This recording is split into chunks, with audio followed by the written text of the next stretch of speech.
What's up, everybody? Welcome in to the Early Edge. I am your host, Allan Bell. We got a fantastic show lined up for you today. But before we get to that, let's take a look at how we did on Saturday. I'll tell you what, another strong one. And first off, all right, our boy M Squared coming through with the Paul Goldschmidt home run. Called it on the show. It was fantastic. Micah coming 1 out of 2 side plays, 2 out of 2. Gambas with Jacoby there on the check. A nice day. And you know what? We're looking to do that same thing again. But first, before we do, we are a nominee for the podcast, Best Sports Podcast category in the People's Choice Podcast Awards. We appreciate all that you guys do for us. We're down to the final stretch. We hope you guys enjoy our show enough to nominate us to advance to the final round. To nominate the Early Edge, go to podcastawards.com/app/sign up and then toggle down to the sports category. The whole process takes less than 60 seconds. We've included the link at the top of the episode and in the chat as well. Now, let's bring in the stars of the show and get it fired up going for today. And first off, Mikey, coming to you. Well done on Goldie yesterday, dude. Thank you, AB. Good morning, everybody. Fired up. Got the Open Championship on. We got NASCAR today. We got day baseball. You know I love Sunday brunch. Let's go. Dude, Sunday brunch is the best, man. And Micah Roberts, how we doing, sir? We're doing great, and thanks to Mikey for that Goldschmidt play. I had that over $1.05. Good value there. And yesterday was a really good day in baseball. I look to continue that here. We got a little drought with the All-Star game coming up, so got to get my last licks in, and I'll probably have about 4 plays on SportsLine posted. Love it, man. JB, what's good, bro? Yeah, glad to be back. Gotten a little bit of a heater in MLB right now, so just hoping to carry that momentum into the break, and excited for a couple days off, honestly, for the first time in a few months. Dude, I bet you and every Major League Baseball player is saying the exact same thing. Like, thank God. All right, now before we get into our storylines, Bollman coming right back at you. I believe on Twitter I saw you, was it 6-0? Is that how you finished yesterday? And then our man, the Fett Show. Did he pick up just a clean 13 units in baseball? Is that right? He lost one of his same game plus 300 parlays. So I believe he picked up like 9.5 units, just quietly doing what he does. You know. Yeah, you know. But we'll get into a little bit, and I've also been 9-0 the last 2 days, but it's all about today right now. But we'll get into the bullpen report a little bit. So today's a little bit weird because we're going into the All-Star break. Most guys are going on vacation after this, so you really don't know where their heads are at, where their motivation is. So don't be surprised to see starters pulled very early as well, because bullpens can get in early. They can be used. And then I wanted to get into the Juan Soto deal a little bit. So Juan Soto turned down a record $440 million yesterday. I know at 15 years, 440.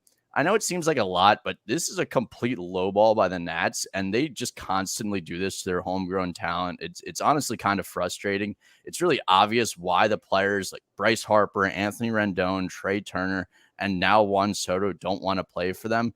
They're not even getting what they're worth in the dollar amount, let alone what this says to them by their organization that's groomed them. So Juan Soto, that being said, Juan Soto has 2 arbitration years left. I don't even know if a team could put together a package to deal for him without wiping out their entire organization. So this is a very tricky situation for the Nats right now. And honestly, they put themselves in it. So I really don't feel bad for them. Yeah, and that $440 million, I mean, that's spaced over 15 years. So that's what, $29 million a year? Yep, under 30 a year, which is ridiculous. Yeah, yep, 100%, man. Now, speaking of that, state of Major League Baseball, first off, M Squared, the Austin FC hoodie is dope. I love that. Second, they came through for us last night. I love that as well. MLB weather, man. What are we looking at tonight? Yeah, a few spots to note today. Atlanta, Washington, kind of standard here in the summer, plus 10% overall run scoring and home run hitting. Chicago White Sox at Minnesota, pretty decent boost to home run probability here, plus 15%, around plus 10% run scoring. Another low scoring day in theory at Wrigley Field, like it has been the last 2 days. Another day of minus 20% on the home run hitting, minus 10% overall run scoring. And then Arizona on the road at San Diego, really nice conditions out there today, plus 15% home run hitting, plus 15% run scoring across the board. Speaking across the board, Micah, coming to you. It's NASCAR Sunday. All right, we're in New Hampshire. Break down the track. What are you seeing? what drivers do they feel comfortable up there? Yeah, we talked about it a little bit yesterday. You had Trent Wade with the question, and William Byron is the guy. He was fastest in practice yesterday. He's the guy I expect to do well. He won at Martinsville. These are tracks I compare: Phoenix, Martinsville, Richmond, and St. Louis. We've got 4 tracks of data that we can go off of. And some of the guys you look at, Briscoe, he won at Phoenix. He's 30-1 right now. He was 3rd fastest in practice. Somebody to look at the win and matchups as well. Kurt Busch was also good in qualifying. He's still 25-1, somebody to look at. And Eric Almirola, last year's winner, he was 5th at St. Louis. He's 20-1. So those are guys, long shot drivers, I think have a really good shot to win. Kyle Busch is going to be tough, but I think Byron's the guy. I bet him at 15-1. He's down to plus 850, I think, at Caesars. Shop around, get your best prices, but I think Byron's going to have a good day. His last top 5, by the way, was at Martinsville. That was the 8th race of the season. This is the 20th race of the season, so he's kind of had a drought there. This is a good moment for him, I think, confidence-wise, to get him going. They got a car set up that can win, and I think he will. There we go. There we go. All right, let's get into our picks for today. But before we do, let's take a quick break and hear from one of our sponsors. And we are back. All right, one play on the board for you today. We're going to go Phillies at Marlins. We're going to take the Marlins money line at plus 135. This is courtesy of the SportsLine model. You take a look at the Marlins. They've played the most one-run games in Major League Baseball this year. We also have the Marlins winning in over 50% of simulations. 3 of 4 games against the Pirates ended one-run winning margins. So did the opener against Philly. Both of these teams allow an average of 4.2 runs per game, and the Phillies score just under half a run more. So we're going to take the Marlins on the money line, plus money at plus 135. All right, let's get into our plays for the day with the crew. And M Squared coming over to you first. One play. It's a comfortable play. We're used to this play. We love it. Break it down. Yeah, it's kind of a comfortable play here. We don't like to bet baseball on Sundays. We especially don't like to bet the weekend leading into the All-Star break, but we're going to break a rule. We've broken the rule 4 times so far this season, 4-0 on it. And we're going to the New York Yankees here. Yankees team total over 4, minus 125. I played that at WinBet this morning. I'm also okay with over 4.5 at plus 105 or around even money, where you can find it at MGM and DraftKings currently. I do not want to lay more than 125 on the 4. But anyway, about the game here, we don't have lineup information yet. There's a good chance people sit in this one. However, I still want to pick on Chris Sale. I don't think he's going to throw very deep into this game. I think it turns into a little bit of a bullpen game here. Furthermore, Chris Sale, he got 5 innings in probably the best overall pitching situation he could have faced when he returned here. He got to pitch on the road against Tampa Bay, a very watered down lineup. Excellent place to pitch. The exact opposite of that here, gets to pitch at Yankee Stadium against a lineup that crushes left-handed pitching. And then at the home plate, umpire Jansen Visconti averaging 8.1 walks per games in 15 games so far this season. That is the second most in Major League Baseball with home plate umpires. One thing that we know about Chris Sale in his past, if he is getting squeezed at the plate and he is walking hitters, we typically see the 3, 4, 5 run inning that absolutely derails his day pretty frequently. I think we see that here today at Yankee Stadium. So I'm going over 4 with my push conditional live at 125. But again, we still need that 5th run for a win. So I don't mind the 4.5 as long as you're not laying more than minus 110 on it. There we go. I love it, man. All right, Michael Roberts, coming over to you. You've got 2 plays, Major League Baseball. Break it down. Yeah, we're streaking. We're going with the streaks, riding the losing streaks, riding the winning streaks, and then we're starting with the Mets here. Variation on prices, I say $1.25, $1.30, $1.40 at some of the fantasy sports books. Try to get the best line always. WinBet does a really good job at that. But Cubs have lost 9 straight, okay, and it's looking tougher and tougher for them every day. They're as bad as their record. David Peterson's been pretty decent, 3 runs or less in each of his last 5 starts. And the Mets have won 4 straight. The thing I like about the Mets is their confidence boost after they took 2 or 3 from the Braves. All they've been hearing about for the last 6 weeks till they met to start this week was the Braves are coming. Can you hear the footsteps? The footsteps. The Braves are coming. Mets, you better look out. This has been a nice run for you. But they won. And Buck Showalter knows how to use that. This guy's a master motivator. I love how he manages the game. And part of it is managing your players and managing their attitudes. And after that, I'm sure they said, you know what, we are the best in the NL East. We're going to prove it. We got our 2 starters coming back, our horses. We are the team to beat, not the Braves. They can go on this run in June and July, but we are the best team in the NL East. And I think they believe that. So I'm going to utilize that today, play them. And also the Mariners, another streak, 13 straight wins. Rangers have lost 3 straight. I like this because of Chris Flexen.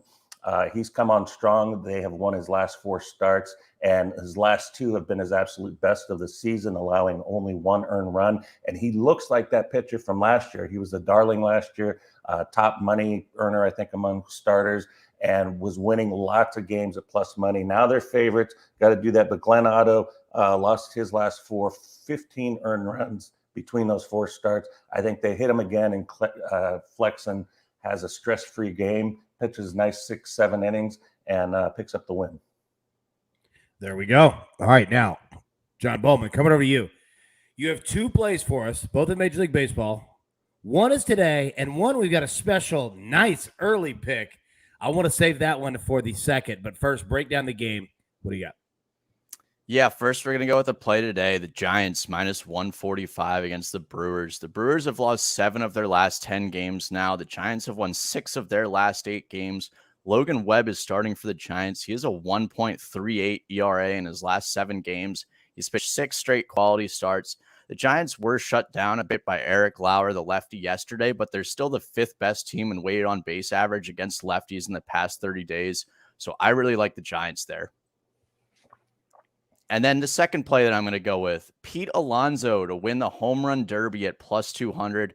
Now, this is a little bit of a fun play, so don't go out playing multiple units, but I really do like this play. Pete Alonso is now won 2 straight home run derbies. He's looking to be the first person to win 3 home run derbies overall since Ken Griffey Jr. and the first person ever to win 3 straight.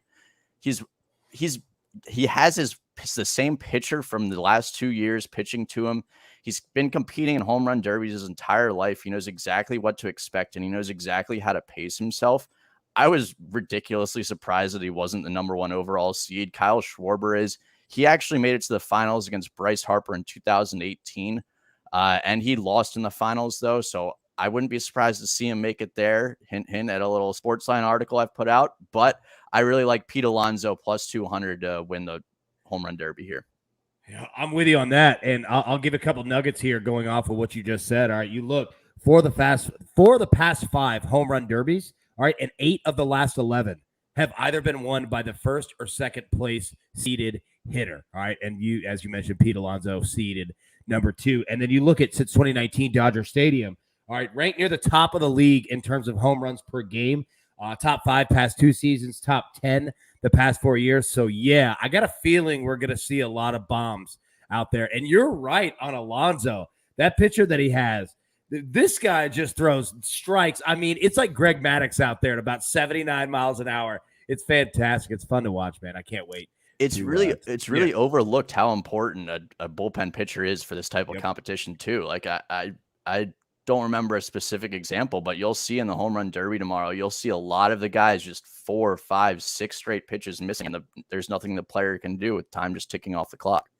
Yeah, I've seen a couple of those bullpen pitchers out there like throwing they're throwing like circle change, then like a slider mix in. It's like, dude, just throw a fastball. Like, just groove it about 82, man, and let your boy mash. I know, it's wild, man. You're right. That is a very important part of all of that. All right. Grab your paper, grab your pencil. Let's take a look at the recap here. And it looks glorious. Of course it does when the jeweler's on it. M Squared is on the Yankees team total over 4. Micah Roberts on the Mets money line and the Mariners money line. JB, as he just mentioned, Giants money line today. Pete Alonso to win the home run derby. Our site play on the Marlins money line plus 135. The AB pick 3 today. All right, we're going MLS. All right, Atlanta, Orlando, both teams to score. We're going Real Salt Lake over 1.5 goals.